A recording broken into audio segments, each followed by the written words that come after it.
ఎక్కడికి వెళ్లారో తెలీదు, కానీ ఇంతవరకు ఇంటికి రాలేదు. ఎప్పుడు బాటిల్స్ కొనుక్కొని సాయంత్రం 5 గంటలకు ముందే ఇంటికి వచ్చేస్తారు. ఒకవేళ వాడింటికి వెళ్ళాడేమో. తెలీదు, ఎక్కడికి వెళ్లారో బాలకు కూడా తెలీదు. హలో హలో హలో హలో వినపడ్డం లేదు. అతను ఎక్కడికి వెళ్ళాడో ఎవరికీ తెలీదు అని చెప్పాను. హలో దివ్య, వినిపించట్లేదు. ఆ, హలో హలో 2 రోజులకు ముందు వేణు ఏవేవో విసిరేసాడని చెప్పాను కదా. చార్జ్ చేయడానికి పెట్టిన ఈ ఫోన్ కూడా విసిరేసాడు. అప్పటి నుంచే ఈ ఫోన్ ఇలా ఉంది. ఈ రోజు మా అమ్మ కాల్ చేసినప్పుడు మా అమ్మ కూడా వినపడడం లేదనే చెప్పింది. ఏంటి నువ్వేమన్నావు? నాకేం వినిపించట్లేదు. హలో, వేణు ఈ ఫోన్ ని విసిరి పారేశాడు. రిపేర్ అయింది. వినపడుతుందా? ఓకే ఓకే, నువ్వు దయచేసి మళ్ళీ గొడవలకేం వెళ్ళకు. నీ బర్త్డే వస్తుంది కదా, నేను కొత్త ఫోన్ కొని నీకు కొరియర్ చేస్తాను. Thank you. తర్వాత వేణు ఇలాగే ఇబ్బంది పెడుతూ ఉంటే ఈ ఇల్లు మారిపోదామని ఆలోచిస్తున్నా. ఏమంటున్నావు? ప్లానింగ్ పక్కాగా చేసిన తర్వాత మీకు కాల్ చేస్తాను. అలాగే బాలాని కూడా తీసుకెళ్ళు. మనం ఎందుకు బాలని తీసుకువెళ్ళాలి? బాలని మనం ఎక్కడికి తీసుకువెళ్ళినా వెనకాలే వేణు కూడా వస్తాడు. మంచి పని ఏంటంటే బాలని వేణుని ఇక్కడే వదిలేసి మేము మాత్రం వెళ్ళడమే. అసలు నీ ప్లాన్ ఏంటో చెప్పవే. నాకే ఇంకా తెలీదు. నేను ప్లాన్ చేసిన తర్వాత అదేంటో నీకు చెప్తాను. అంతవరకు మనకి తప్ప ఈ విషయం ఇంకెవ్వరికీ తెలియకూడదు. ఇప్పుడు ఎవరికి ఫోన్ చేసి చెప్తాను నేను? ఏదైనా చేసే ముందు ఆలోచించి చెయ్యి. సరే.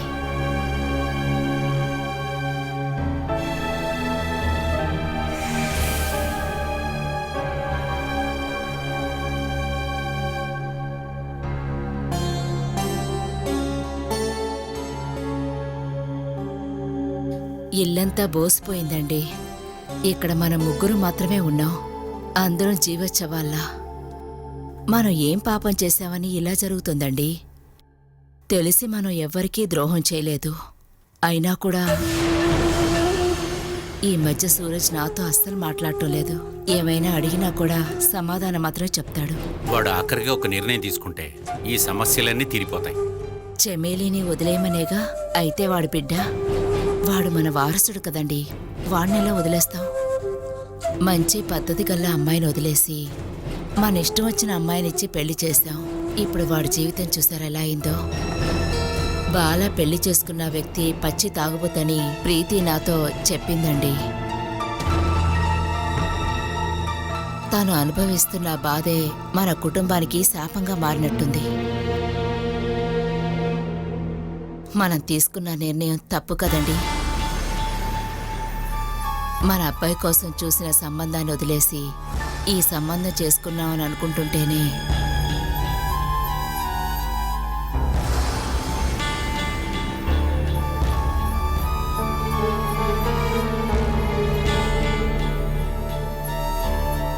అందుకే మా మిమ్మల్ని రావద్దంటున్నాను. శనివారం రావడానికి ట్రై చేస్తాను. సండే నేను అక్కడుండి మండే మళ్ళీ తిరిగి వచ్చేయచ్చు కదా. అమ్మా, ఇక్కడ జరిగే విషయాలు మీరు నాన్నగారితో ఏం చెప్పొద్దు. నేను కొన్ని ఏర్పాట్లు చేస్తున్నాను. అది జరిగితే ఇంకే సమస్య ఉండదు. నేను శనివారం వచ్చేటప్పుడు మీకు చెప్తానమ్మా. ఏమైంది అజయ్? వదినా, డాన్ అంతా ప్లాన్ చేసినట్టుగానే జరిగింది.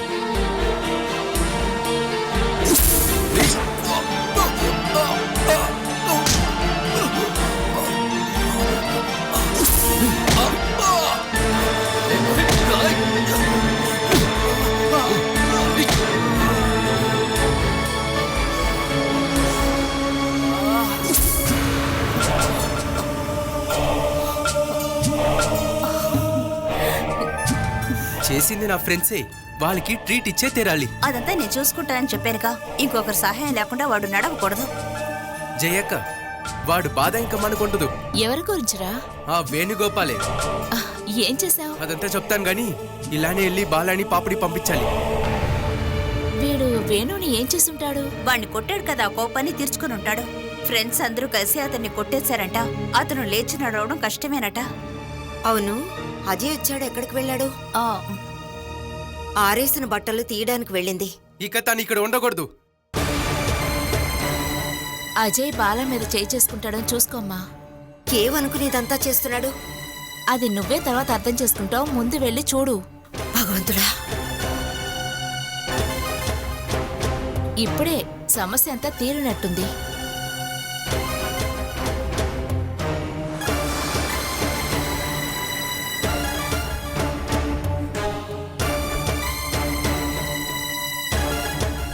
బాలా, నువ్వు వాడి కలిసి ఇంట్లో ఏవేమంతా చేశారు? ఇవాళతో అదంతా అయిపోయింది. ఇంక నిన్ను కాపాడటానికి, మమ్మల్ని బెదిరించడానికి వేణుగోపాల్ అని ఒకడు లేడు. నీ కూతుర్ని ఈ పాత బట్టలు తీసుకొని ఈ క్షణమే వెళ్ళిపోవాలి. అది చెప్పడానికి నువ్వెవరివి? మా నాన్న. నానే దేనికి నోరు తెరవరుగా. ఇక ఈ ఇంట్లో నిర్ణయాలు తీసుకున్నది నేనే. అజయ్, కాస్త ఓర్పుగా ఉంటావా? అసలు విషయం ఏమిటో చెప్పు. హ, ఇక వెంటానికి చెప్పడానికి లేదు మా. మనల్ని అందరినీ బెదిరించానుగా. వీళ్ళని వీళ్ళ పాపని ఇక్కడ ఉండనిచ్చారు. అలాంటి బెదిరింపులంతా ఇక ఈ ఇంట్లో జరగదు. అది అయిపోతే సరిపోదు. బ్యాలెన్స్ ఉన్న తను వాళ్ళ పాప ఈ ఇంట్లో ఉండకూడదు. హ, తీసుకోవాల్సినంత తీసుకొని వెళ్ళి ఇక్కడి నుంచి. హ, ఇంకా కూడా నిన్ను ఇక్కడ ఉండిస్తే సరిగ్గా ఉండదు. నువ్వు చూడొద్దు. హ, అడగటానికి ఎవరు లేరని తెలిసినాకే ఇక్కడి నుంచి పొమ్మంటున్నాను నేను. నువ్వుగా ఇక్కడి నుంచి వెళ్ళకపోతే మెడ పెట్టి బయటికి గంటేస్తాను. అజయ్, ఎందుకు ఇలా అమ్మా, చేస్తున్నావు? వదలండి. హ, దాన్ని ఇలానే పంపించకపోతే సరిగ్గా ఉండదు. నీ ఆగురా, ఆగు, ఆగమంటున్నానా? అజయ్, రే అజయ్, నువ్వే ఉద్దేశంతో తను బయలుదేరమంటున్నావు? వేణు వస్తే ఏం చేస్తాడో తెలుసు కదా. దానికి వాడు వస్తేనేగా. నువ్వేంటి అంత ఖచ్చితంగా మాట్లాడుతున్నావు? మీకు ఏం జరిగిందో అంతా తెలియాలమ్మా. మా నందరిని ఎదుర్కోనీయకుండా చేసిన ఆ తలనొప్పి ఇంకా ఎప్పుడూ లేదని అనుకోండి. అతన్ని నువ్వేం చేసావురా? వాడేం చేయలేదు. చేసే వాళ్ళని తీసుకువెళ్లి చేయించాడు. నేను వాళ్ళ స్థానంలో ఉండుంటే ఈ పని నేను ఎప్పుడో చేసేదాన్ని. ఉన్న మనశ్శాంతిని పోగొట్టకుండా అసలు ఏం జరిగిందో చెప్పండి. హ, చచ్చిపోయాడా ప్రాణాలతో ఉన్నాడని తెలీదు. కానీ తప్పించుకుంటే 1 సంవత్సరం పాటు వాడు అస్సలు నుంచోలేడు. అలా చేసొచ్చాం. నువ్వేంట్రా రౌడీలతో చేతులు కలుపుతూ కూర్చున్నావా? అజయ్ చేసింది మంచి విషయమే. ఎన్ని రోజులని ఆ వేణుగోపాల్ పెట్టే ఇబ్బందిని మనం ఓర్చుకోగలం? మీరిద్దరూ కలిసే వీడి చేత చేయించారు కదా. వేణుకి ఏదన్నా అయ్యిందంటే నేరం వీడి మీద పడుతుంది. హ, దీనివల్ల నీ చదువు పాడైందంటే నీ జీవితమే నాశనం అవుతుంది. ఏమీ జరగపోయేది లేదు. ఎవరు కొట్టారని తెలిస్తేనేగా వాడు వెళ్ళి కేసేస్తాడు. తాగేసి వచ్చే దారిలో ఎవరితోనో గొడవ పెట్టుకున్నారు. వాళ్ళు అక్కడే కొట్టిపడేశారు. అంతేమా. ఒకవేళ అజయ్ మీద కేసు పెట్టినా దానికయ్యే ఖర్చంతా నేను చూసుకుంటాను. ఒరి దేవుడా, ఇప్పుడు దీనివల్ల ఏం జరుగుతుందో ఏమిటో. ఇలాంటి ఒక సంభవం జరిగినట్టే నువ్వు మర్చిపోమ్మా. వేణుకి శాస్తి కావాల్సిందే. అజయ్, ఇక బాలని ఆ బిడ్డని ఇక్కడి నుండి తరిమేయాల్సిన బాధ్యత నీది. అజయ్, ఈ రోజైనా గొడవ పడే ప్రయత్నం చేయకు. నేను నిజమేనుగా చెప్పింది. హ, ఈ ఇంటికి రావటానికి బదులుగా ఆత్మహత్య చేసుకోవటమే బెటర్ అనిందిగా. ఇక తను ఇక్కడ ఉండకూడదు. ఎక్కడొకసారి పో నువ్వు. రే, కాస్త ఓర్పుగా ఉండు. ఈ ఒక్కరోజు వాళ్ళను ఉండనివ్వు.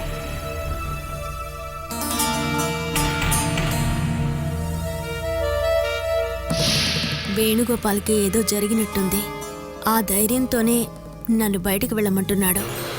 ఇప్పుడు ఎక్కడికి వెళ్ళాలి? నీ డ్రెస్సు, పాప డ్రెస్సు ప్యాక్ చేసి ఉంచు. అమ్మ చెప్పినంత వల్ల ఒకే ఒక రోజు నీకు అవకాశం ఇస్తున్నాను. వేణుగోపాల్కి ఏమైందో చెప్పు. అది నీ దగ్గర ఎందుకని చెప్పాలి? హ, నీకు నాకు తలనొప్పిగా ఉన్నవాడు చనిపోయాడు అనుకో. నన్నిక్కడికి తీసుకొచ్చింది ఆయనే. ఆయనకేం జరిగిందో నాకు తెలియాలి. తెలుసుకోకుండా నువ్వు వెళ్ళమంటే? నువ్వెందుకు దీని మీద కోపడుతున్నావు? తాను చెప్పినంత వల్లనే వాడు ఇక్కడికి వచ్చాడేమో నాకు అనిపిస్తుంది. ఈ లోకంలో ఏ చోటైనా నాకు ఒకటే. వేణుగోపాల్ని ఎదురు చూసి నేను జీవించడం లేదు. కానీ ఆయనకేం జరిగిందో నాకు తెలియాలి. అదంతా నువ్వు ఇక్కడి నుంచి వెళ్ళినాక విచారించుకో. ఈ ఇంట్లో నువ్వు ఉండపోయే ఆఖరి రోజు ఇది. ఎందుకు బాలా నువ్వు అందరి చేత తిట్లు తింటున్నావు? మాట్లాడకుండా నువ్వు మీ ఇంటికి వెళ్ళు. నేను వెళతాను. నేనెక్కడికి వెళ్ళాలనేది నువ్వు చెప్పొద్దు. ఇక ఎక్కడికి వెళ్ళాలో ఆ నిర్ణయం నేనే తీసుకుంటాను.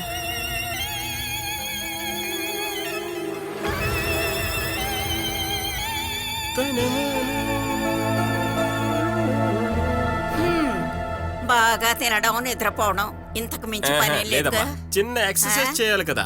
అందుకని జంక్షన్ వరకు వెళ్ళి ఒక టీ తాగి రిటర్న్ వచ్చేస్తాను. ఎందుకురా ఈ బతుకు నీకు? వేణు వాడి దారి వాడు చూసుకున్నాడు. సుమేష్ పెళ్ళానికి కోట్ల కొద్దీ ఆస్తులున్నాయి. నువ్వు మాత్రం బెచ్చగాళ్ళ తప్పతావుతూ తిరుగుతున్నావు. ఇలా అయితే ఎలా బతుకుతావురా? నీకెన్నిసార్లు చెప్పానమ్మా, ఈ స్థలంలో కొంత భాగం నాకిస్తే దాన్ని అమ్మేస్తే కొంత డబ్బు వస్తుంది కదా. ఇప్పుడున్న లోన్లన్నీ త్వరగా కట్టండిరా, లేదంటే తక్కువ ధరకి బ్యాంకోడు తీసేసుకుంటాడు. ఆ? ఇదిగోండి, ఎవరు ఫోన్ చేశారు? రింగ్ రావడం మంచిదేంది, లేదంటే ఫోన్ మర్చిపోయి వెళ్ళేవాడిని. అనిల, అప్పిచ్చిన వాళ్ళు ఎవరైనా ఫోన్ చేశారంటే ఇరుకుపోతాను. నువ్వెత్తు. నేను అడ్డమైన వాళ్ళతో తిట్టించుకోవాల్సిన అవసరం లేదు. ఓ ఆ, వద్దు వద్దు వద్దు. నువ్వు మాట్లాడే మాటలకు వాడు ఊరు వదిలిపెట్టి వెళ్ళిపోతాడు. హలో. రే వేణు, ఎక్కడున్నారో నువ్వు? ఆ? ఆ? ఎప్పుడు? అది నేను వెంటనే వస్తున్నాను. రే, నేను వెంటనే బయలుదేరుతున్నాను రా. ఏమన్నాడండి? ఒరే వేణుకేమైంది? నేను వెళ్ళి ఏంటో చూసొస్తాను. ఏమండి? ఒరే నీకు తెలిసిందేదో చెప్పరా. అదంతా వచ్చి చెప్తానమ్మా. అనిలా, నేను వచ్చేసరికి లేట్ అవ్వచ్చు. ఒరే నా మాట విను, చెప్పి వెళ్ళరా నాయనా.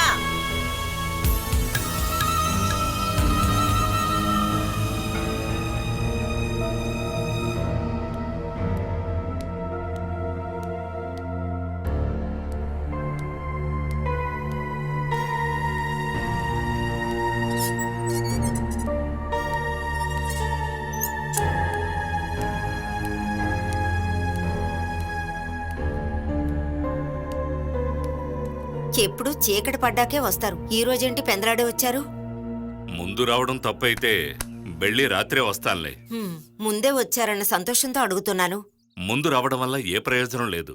ఊరికే ఇక్కడే ఉండి మనసు పాడు చేసుకోవడం కంటే అదే బెటర్గా. బయటే నాకు ప్రశాంతంగా ఉంది. బాల తన బిడ్డ రేపే ఇక్కడి నుంచి వెళ్ళిపోతారనుకుంటాను. అజయ్ ఏదేదో చేశానని చెప్తున్నాడు. వేణు ఇక్కడికి రాడని తను ఖచ్చితంగా చెప్తున్నాడు. అనవసరమైన విషయాల్లో తలదూర్చి చివరికి సమస్యగా మారినప్పుడు నన్ను పిలవద్దని చెప్పు. వాడు తన ఫ్రెండ్స్ అందరూ కలిసి వేణు ఇక్కడికి రాకుండా ఏదో చేసినట్టు చెప్తున్నాడు. వీళ్ళు అక్కడికి వెళ్ళి ఏదైనా గొడవ చేస్తే ఆ వేణుగాడు చేతులు ముడుచు కూర్చుంటాడని నీకు అనిపిస్తోందా? ఒకవేళ అజయ్ వాడి ఫ్రెండ్స్ వేణు మీద చేయి చేసుకుంటే నీ కొడుకుని ఇక్కడి నుంచి వెంటనే వెళ్ళిపోమని చెప్పు. అదంతా నేను చెప్పానండి. అదేమీ వినకుండా బాలని బిడ్డని ఇక్కడి నుంచి పంపే ప్రయత్నం చేస్తున్నాడు. నేను మాట్లాడిన తర్వాతే వాడు ఊరుకున్నాడు. వేణు నేను చేశారో ఏదైనా చెప్పాడా? ఏదో ఇష్టం వచ్చినట్టు వాగాడు. అజయ్ ఇప్పుడు చేసేది చూస్తుంటే వేణు కంటే అన్యాయంగా కనిపిస్తున్నాడు. అలా ఆలోచించకుండా ఏదైనా చేస్తే అందుకు తగ్గ ఫలితం దక్కుతుంది. బాలని ఇక్కడి నుంచి పంపించేయాలని అజయ్ గట్టి నిర్ణయంతో ఉన్నాడు. రే, సడన్ గా ఇలాంటివి చేయకూడదని చెప్పాను. పిల్లలకి ఒక ఏజ్ వచ్చిన తర్వాత మనం సలహాలు ఇవ్వకూడదు.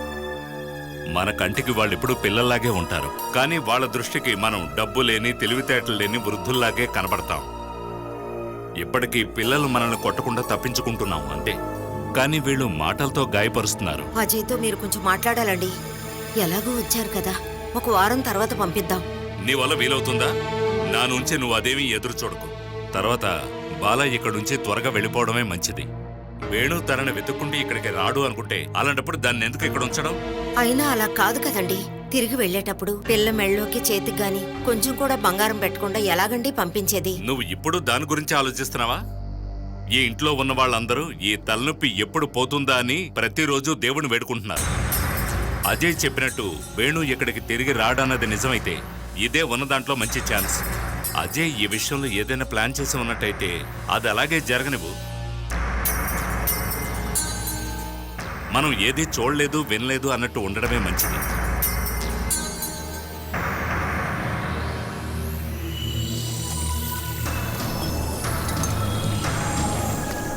ఇదేంటి నైట్ టైం వేడి నీళ్ళు తాగుతున్నావా? ఇది నాకు కాదు, మామికి. ఇవన్నీ అమ్మే కదా చేసుకుంటూ ఉండేది. అత్తయ్యకి టైర్డ్గా ఉందన్నారు, అందుకనే.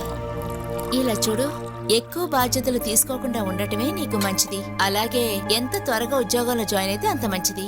మన ఆడవాళ్ళకి విలువ కావాలంటే సొంత ఉద్యోగం అంటూ ఉండాలి. ఉద్యోగానికి ఎప్పుడైనా వెళ్ళొచ్చు, 6 నెలల తర్వాత వెళ్ళు అని హరి చెప్పారు. వాడు అలాగే చెప్తాళ్లే, కానీ మనమే ఒక గట్టి నిర్ణయం తీసుకోవాలి. నువ్వు హరికేమైనా కాల్ చేసి చెప్పావా అజయ్ మనుషుల్ని పెట్టి వేణుని కొట్టించాడని? కాస్త మెల్లగా మాట్లాడండి, బాల వెంటే గొడవ అవుతుంది. ఏం సమస్య అవుతుంది? వేణు పరిస్థితి అదే అయితే గనక, బాల ఇక్కడే ఉంటే గనక అంతకంటే పరిస్థితి దారుణంగా ఉంటుందని తనకి తెలియాలి. అప్పుడే ఇక్కడి నుండి వెళ్తుంది. వేణుగోపాల్ కొనుక్కొచ్చిన బియ్యంతో అన్నం వండుంటే నాకిస్తే బావుంటుంది. బిడ్డ తండ్రి నాకు పౌష్టిక ఆహారాలు ఎప్పుడూ ఇచ్చినందువల్ల బిడ్డకి పాలు సరిపోవడం లేదు. పాల్ పౌడర్ కొని పట్టొచ్చు కదా బాలా. అందుకు ఎవరి ముందైనా చేయి చాచాలి కదా. ఎదుటివారి జీవితాన్ని నాశనం చేయకముందే మన పరిస్థితి కూడా ఇలాగే అవుతుందని తెలుసుకోవాల్సింది. ఇది నేనెంచుకున్న జీవితం కాదు కదక్కా. నేనేమి నీతో మాట్లాడటం లేదు. నువ్వు మాట్లాడే అన్ని మాటలు నా గురించే అని నాకు తెలుసక్కా. ఈ ఒక్క రాత్రికి సహిస్తే చాలులే. అజయ్ ఏమి మాలాగా కాదు. నువ్వుగా వెళ్ళిపోకపోతే బయటికి నెట్టేయటానికి కూడా వెనకాడ్డు. ఇప్పుడు సమస్య వద్దు బాలా. నేనే కదా ఈ ఇంటికి ఎప్పుడూ ఉండే ప్రాబ్లం. నువ్వు ఇప్పుడు ఏం నిర్ణయించుకున్నావు? నేను నా కూతురు కలిసి హాయిగా నిద్రపోతాం. రేపేం చేయబోతున్నావు అని అడిగాను. రేపు ఈ రోజు నిద్రపోయి లేస్తేనేగా రేపనే ప్రశ్న. రేపేం చేయాలో రేపు ఆలోచిద్దాం.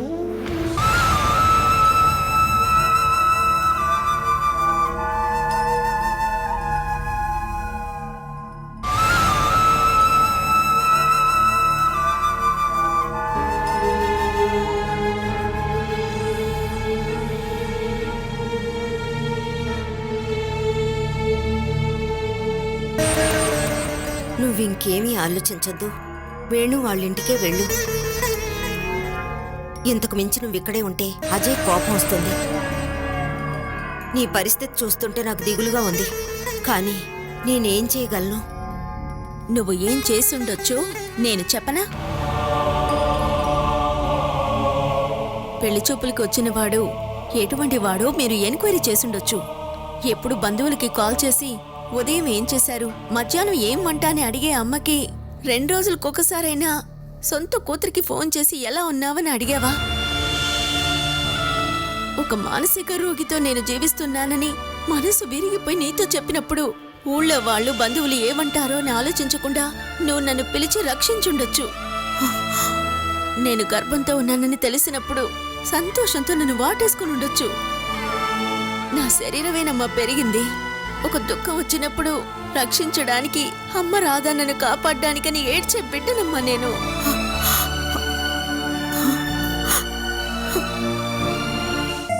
బాలా, ప్రేమని కూడా అడిగి దక్కించుకోవాల్సిన పరిస్థితి అమ్మా. ఇక నీ ప్రేమ నాకొద్దమ్మా. బాలా, పాపని నేను ఎత్తుకుంటాను.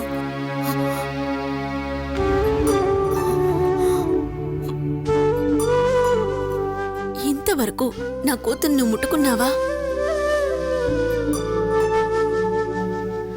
నా బిడ్డ చేతికి ఒక గాజైనా వేశావా?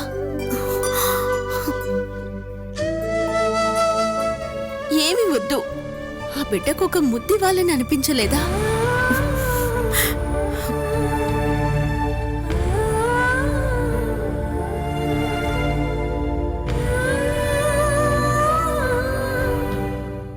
నేనిక్కడికి రావాలని ఎప్పుడు అనుకోలేదు.